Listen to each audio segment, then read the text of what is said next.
Today from the Global Lane, Christian crackdown in China. Why now? What you can do to help Chinese who are persecuted for their faith. Trump says he'll pull all U.S. troops out of Syria.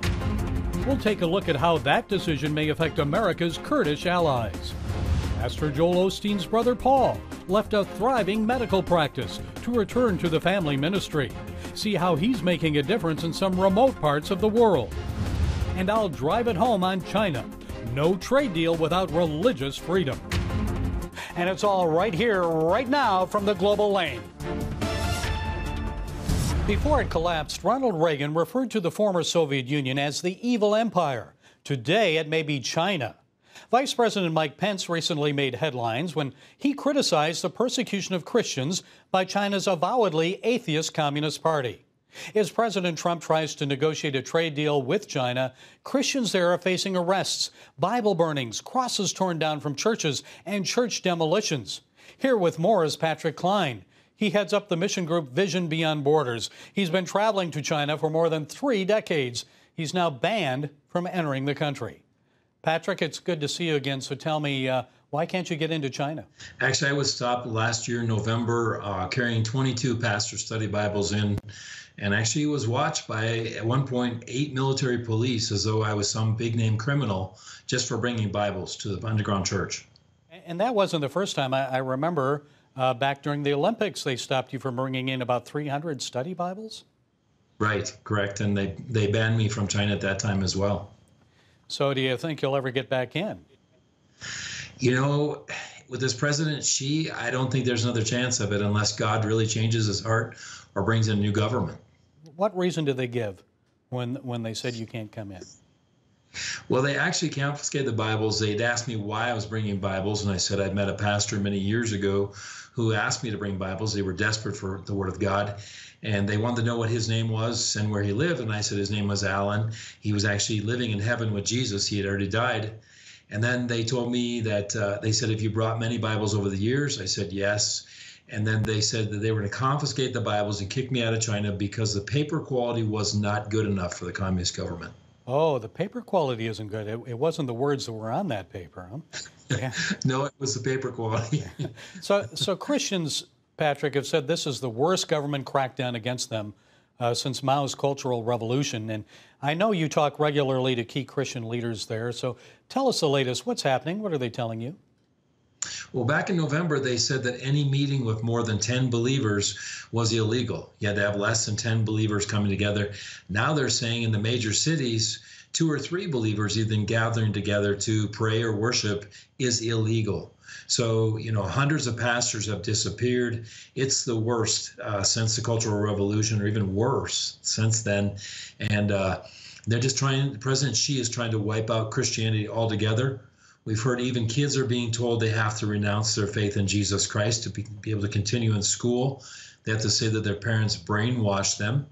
And now if any Christian young person wants to attend university, they have to renounce their faith in Jesus Christ, sign a paper saying that they will not attend any religious meetings at all while they're in university. We've also heard that they've demanded that cameras be put up in some churches looking out of the congregation so they can identify people's faces and that kind of thing.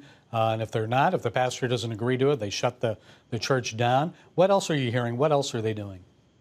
We actually heard they have to put pictures of Chairman Mao and President Xi on their altars, which this reminds us of Nazi Germany when they had pictures of Hitler on their altars. And so also communist officials can come in anytime during the church service, and they get up and they tell the people their first devotion is to the government, not to God. And they're actually working on a Chinese Bible now, the Communist Party, which will actually be very politically correct. It will be all about your devotions to the government, not to God. And I know you met Samuel Lamb many times. I also met him. And before he passed, by the way, he'd spent over 20 years in prison off and on.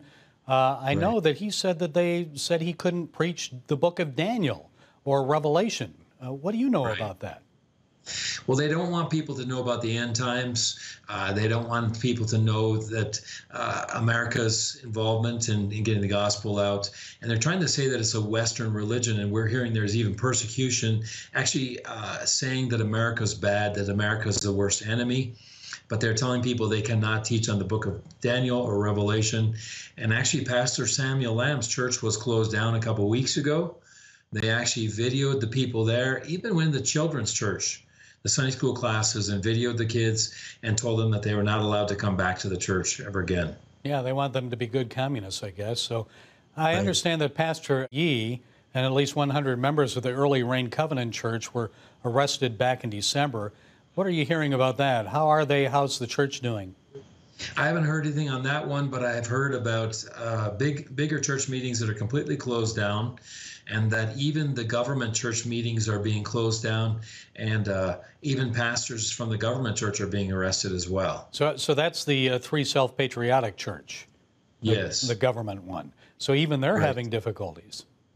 Exactly. And, they're being watched. And like you said, with cameras being put in, and also, the Communist Party members can come in anytime, or leaders can come in and preach their communism.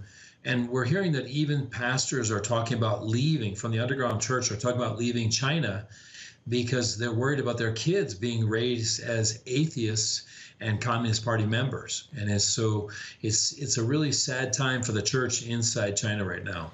Okay, you've been dealing with China for over 30 years now. So why do you think President Xi is ordering, or at least allowing, this crackdown? I believe that he hates Christianity. About 3-4 years ago, he said we need to get rid of this illegal religion. And I believe that he wants to really promote the Communist Party. He really loves Chairman Mao, and that's his hero. And I think he wants to take him back to the Cultural Revolution days, where everybody is on the same page, everybody believes communism, and there's no room for Christianity or any other religions. How should President Trump handle this in his talks with President Xi and China? Well, we're praying that he would take a strong stand and say that they'll leave the Christians alone, the religious minorities, leave them alone in order to get a trade agreement with the U.S. And we think it's got to be a lot of pressure. We've actually asked more and more people to pray. We've been sending out these postcards to the Chinese ambassadors saying that we know what's going on in China, but we will not continue buying Chinese-made products if you continue to persecute our brothers and sisters. Well, tell us more about what Vision Beyond Borders is doing with those postcards and other things. Well, we've printed over 70,000 postcards, and we're just getting Christians around the country to stand up and say, we will not support China. If you're going to persecute our brothers and sisters, we will not buy your products. We're going to make this publicly known more and more. We will tell our friends and our families. And I was just actually in Cuba last week, and the pastors said, can you please sign our names to those postcards as well? Because we're praying in Cuba for the Chinese church, but we don't like what they're doing as well. Well, there are a lot of Chinese products out there, and I guess if there's a boycott, that may start hurting them. But Patrick Klein, we appreciate you. Vision Beyond Borders, thanks for joining us. Thank you, Gary. God Almighty is a God of blessing. He always wants to bless His people. But how do you get that blessing? And what principles will unlock that secret? In Miraculous Blessings, Pat Robertson shows you how to open the floodgates of God's awesome blessings in your life. In order to have a blessing, you've got to be blessable. Discover what the Bible has to say about God's covenant of blessing, the laws of blessing, and what are the hindrances to the blessings of God. The words of Jesus, they are as valid as the law of gravity, and if we follow those laws, we will be blessed. You'll see amazing true stories of everyday people whose lives were rescued and transformed by God's miraculous blessings. But even the doctors acknowledge that this had to be a miracle. Call 1-800-700-7000 or visit CBN.com to become a CBN partner and get miraculous blessings today. Hello, I'm Terry Newsom. Did you know there are more than 148 million orphans in the world today? 148 million. But it was 3 little girls that taught me about the plight of orphans. My husband and I spent nearly a month immersed in the daily activities of a Ukrainian orphanage as we waited to adopt 3 sisters. I saw firsthand the utter loneliness, the pain of rejection, and the overwhelming desire to be loved. That experience changed me forever. And out of it grew a ministry from my heart called Orphans Promise. Today, we're helping orphans and vulnerable children in more than 50 countries worldwide. Thousands of children are now in safe homes. They're being educated, and they're learning life skills. I'm asking you to join with me and become family to these children. Will you call the number on your screen right now? Because every child deserves a chance to be happy. President Trump seems to be backing off a bit from his earlier decision to immediately withdraw American troops from Syria. He's now suggesting it may take 4 months. And on the last day of 2018, he put out a tweet saying, quote, "We're slowly sending our troops back home with their families, while at the same time fighting ISIS remnants." After his Christmas visit to troops in Iraq, some people in the Iraqi government demanded that all American troops also be withdrawn from that country. Here to sort all this out, to tell us how all of this may affect America's Kurdish allies, is Awad Mustafa. He's with the Barzani Charitable Trust Foundation. So, Awad, what are people in Iraq saying about the president's visit there? Let me wish the Happy New Year and the Christmas to everyone around the globe, and specifically the Christians and the Christian brothers and sisters in Iraq and in the Middle East. They are going through a very difficult time. The reaction, obviously, the Kurdish leadership, always the Kurdistan regional government and the political party, as well as the people, always they appreciate the visit from a high-level visit from the United States administration, especially the presidents. However, always there was a negative reaction from some of the political, leadership and some of the MPs, the parliamentarian from Iraq, not from Kurdistan, and there was trying to find a way that the President Trumps have violated the sovereignty of Iraq. However, the day after, I think this is important for me to mention, Gary. The day after his visit, or 2 days after the visit, one of the group, which is belonged to the Iranian militia group, they published a video which was somehow they get it when Obama visited Iraq, and they tried to say they were then wanted to assassinate the president of America. But what I'm trying to say is the president probably couldn't or didn't want to meet the Iraq official inside the capital in a presidential and prime minister's palace for the security reason. How concerned are the Syrian Kurds about Trump's troop withdrawal announcement and what it will mean for them and others? Well, there was the statement released, official statement by the Kurdistan regional government, as well as the president's office, President Barzani's office, which do ask the American not to withdraw immediately, because if the Turk wants to invade the region, that's going to be a huge consequences, not for now, but it's going to have a long-term impact. Also, we are not really prepared for another humanitarian influx, because if anything happened, whether the ISIS come back or the Syrian regime wants to invade the area or the Turk wants to go in, we will see probably a very, very large million of refugees coming from Syria to the Iraqi Kurdistan region. And that's, again, need a lot of logistic coordination, they need the planning, they need the international reaction. And neither the Kurd of the Kurdistan regional government or Iraqi Kurd, nor that anyone else, international actors, are prepared for that. So America have invested a lot in Syria as well as in Iraq by defeating ISIS. If this is just quick withdrawal without planning and not knowing what happened in the future, I think we will have not ISIS, but something worse than ISIS.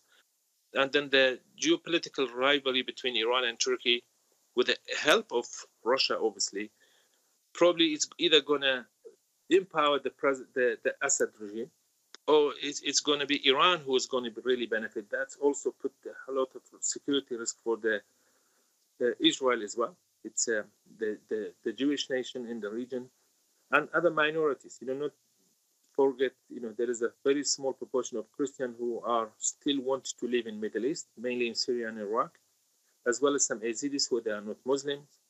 The only way they can really stay if they have international backing, international support, and then American help as well. If the America withdraw militarily, that's really a wrong message for them. Then they are on your own, and then do what you like to do, which is most of them they're going to flee from to Europe And then in the next decades, we will see Iraq and Syria without any Christians and Yazidis. So it's going to be fanatically a one faith-built nation in the future. That's not what we want, and then that's not what we want to happen. And again, and then the Assad coming back to the entire, recontrolling the region. I think that will be, I'm sorry to say, but many people would say as a failure of the American policy in the Middle East and in the region. Okay, Awad Mustafa of the Barzani Charitable Trust Foundation. Thank you for joining us. Thank you, and God bless you. Parents, the Superbook Bible app is a great way to get your child reading the Bible, because in today's busy world, we can use some help. The free Superbook Bible app has fun stuff your kids will love. They'll have a blast learning the Bible, playing great games, watching cool videos, discovering heroes in the Bible. They'll have fun while they learn God's Word. The Superbook Kids Bible app, available now. Life. It's meant to be lived fully. Jesus said it. I came to give you life. Life to the fullest. Life in your family. Life in your finances. Life in your body, mind, and spirit. Life in your everyday.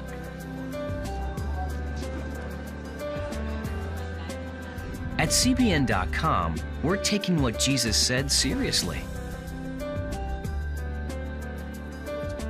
We're here to help you discover life. Life. Live it fully. CBN.com.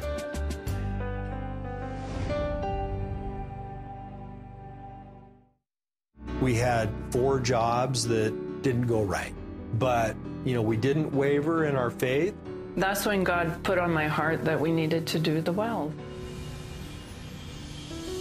Within a couple of days, we got an insurance refund check that we had no idea was coming. And here we are, this year, it's just boom. You go out and help other people, and you get rewarded for it. Get Pat Robertson's latest teaching, Miraculous Blessings. Dr. Paul Osteen leads Monday night Bible studies at Houston's Lakewood Church. He's also a missionary and a surgeon who travels overseas to countries like Kenya, Indonesia, India, and Zambia, helping to treat people in need. He joins us now to share what he and Lakewood Church are doing far beyond Houston.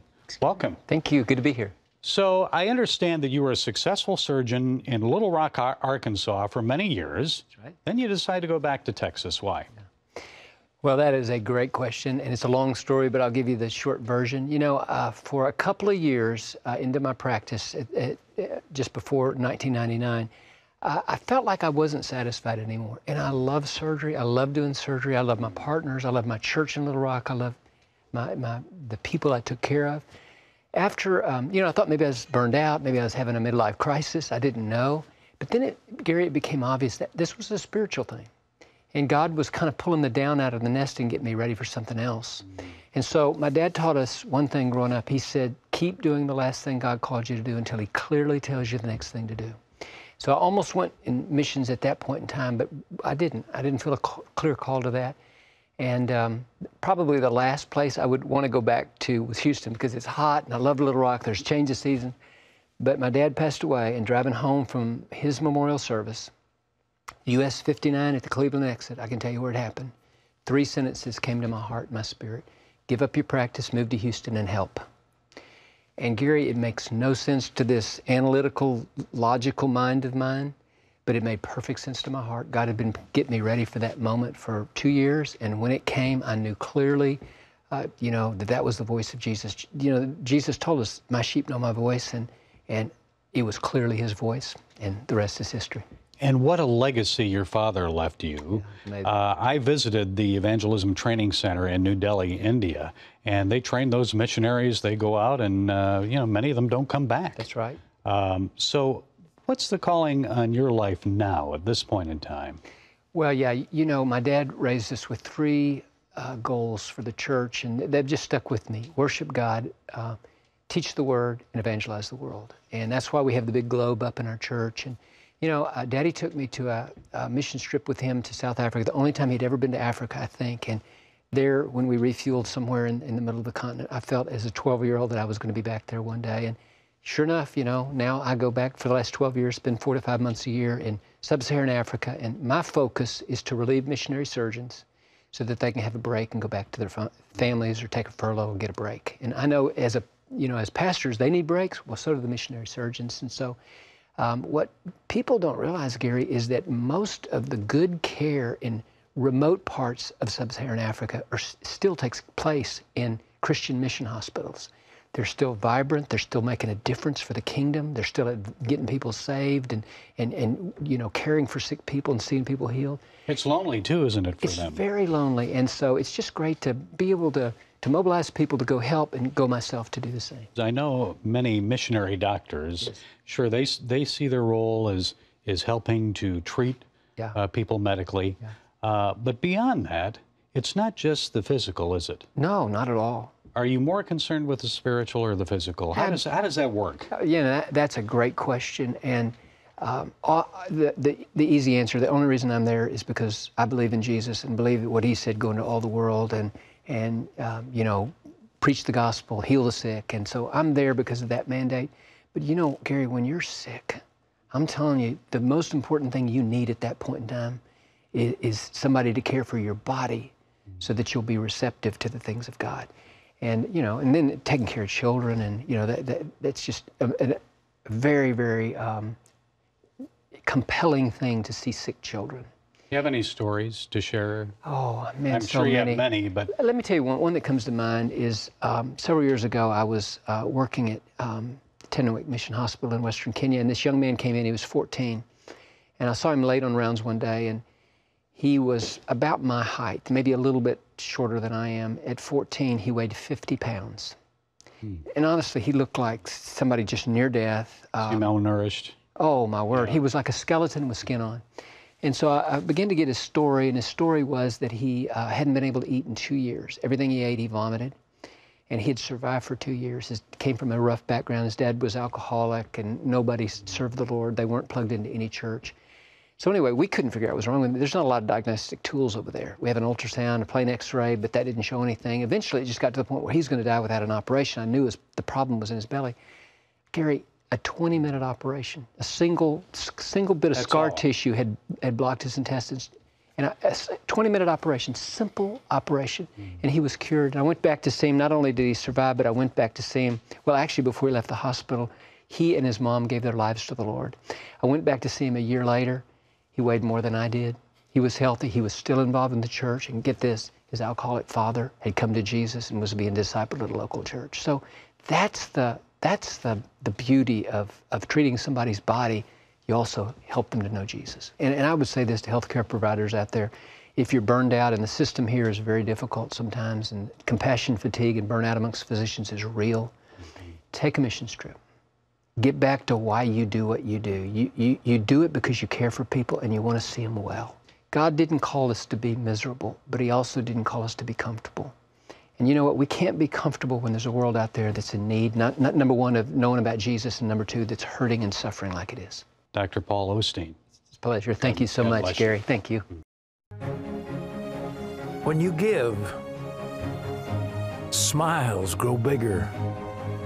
When you care, homes are happier. When you comfort, the hurt goes away. When we all come together to love, miracles happen. Hello, I'm Terry Newsom. Did you know there are more than 148 million orphans in the world today? 148 million. But it was 3 little girls that taught me about the plight of orphans. My husband and I spent nearly a month immersed in the daily activities of a Ukrainian orphanage as we waited to adopt 3 sisters. I saw firsthand the utter loneliness, the pain of rejection, and the overwhelming desire to be loved. That experience changed me forever. And out of it grew a ministry from my heart called Orphan's Promise, Today, we're helping orphans and vulnerable children in more than 50 countries worldwide. Thousands of children are now in safe homes. They're being educated, and they're learning life skills. I'm asking you to join with me and become family to these children. Will you call the number on your screen right now? Because every child deserves a chance to be happy. Hello? Is this thing on? Hey, kids, do you love games? And do you love discovering things? Well, do ya? Then you're gonna love this. It's the new free Superbook Kids Bible app. You can play games, watch videos, find answers to your questions, and a whole lot more. The new Superbook Kids Bible app. Free downloads available on iTunes and Google Play now. It's hard to believe that it's been 40 years since the United States established diplomatic relations with Communist China. Nixon and Kissinger opened that door. Some of us remember that it all started with table tennis. And no, millennials, you weren't alive then, but trust me, Forrest Gump wasn't really a part of that. Just ask Jenny. Anyway, marking the 40 years, President Xi congratulated President Trump, and he said, quote, "History has proved that cooperation is the best choice for both sides." After his year-end phone call with President Xi, President Trump said the trade deal with China is progressing well. Mr. President, we know the trade negotiations are sensitive. Yes, a deal beneficial to both countries is crucial if world markets are to stabilize and economies are to grow. But let's not ignore what is happening inside China against Christians and Uyghurs. Most Uyghurs are Muslim. They're reportedly being sent by the tens of thousands to communist re-education camps. Christians are being rounded up, imprisoned, some even tortured for their faith. Church crosses are being removed, government officials are burning Bibles and demolishing church buildings. It's an all-out campaign to eradicate the faith of Chinese who choose to follow Christ instead of the government's distorted, state-controlled version of communist Christianity. Religious freedom must be discussed with the Chinese. They must know that it's a divine right important to Americans, that America cannot make a deal with a country that persecutes people of faith. Would you continue to do business with a man if you knew he was beating his wife? I would hope at some point you'd tell him to stop or pay the penalty. For China, in this case, the penalty would be hefty trade tariffs and economic sanctions. It's the only way to respond if we truly believe in freedom and God-given rights. Like a male abuser of women, the Chinese will insist that what happens in their household is their business. But President Xi must be made to understand what goes on in China affects all of humanity. The world is watching. And President Trump, you must do the right thing. Any trade deal must also include guarantees that the God-given rights of religious minorities will be protected. There's no other way. Actions speak louder than words. Without linking trade with religious freedom, your words and vow to protect Christians and other people of faith ring hollow. Well, that's it this week from the Global Lane. Be sure to follow us on Facebook, iTunes, SoundCloud, YouTube, and Twitter. And until next time, be blessed.